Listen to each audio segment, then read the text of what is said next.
okay, so we got a simple control system here, which left, right, and then up will make the spaceship move. And so what we're going to do is try and program in some acceleration so that the spaceship will gradually slow down. So what we're going to do is make a variable, and we'll call this speed.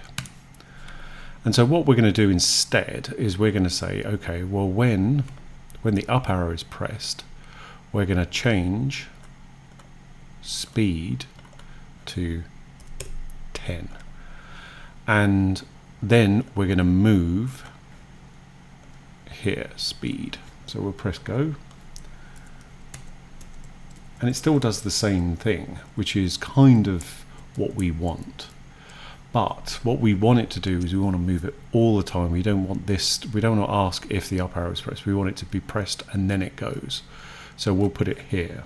So when we press go, the space rocket will always move around. Because what we're doing is we're just setting the up. When the up arrow is pressed, we'll set the speed to 10, we'll move speed. Okay, so how do we change this value?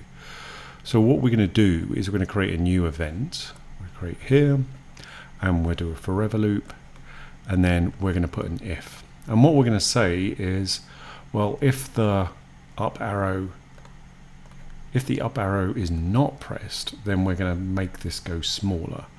So if I go to here, we've got all of these operators, and we've got one called not.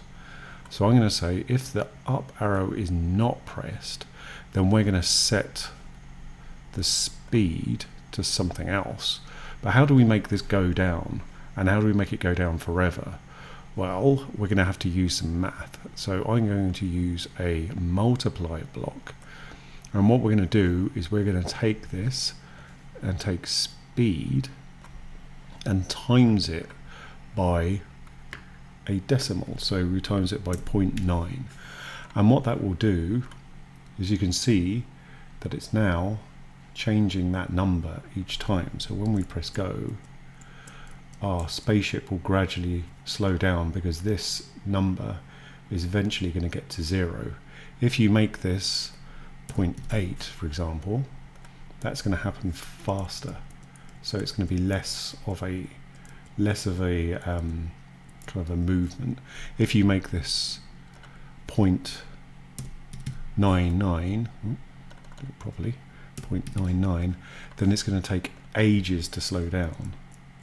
So it's going to keep going and going and going and going, and then it will eventually slow down. So because what we're doing is we're taking a number 10 and we're timesing it by 0.9, and what that's doing is it's basically taking 10% all the time off this number, and that means that we get the deceleration of our spaceship. And that is how you build acceleration.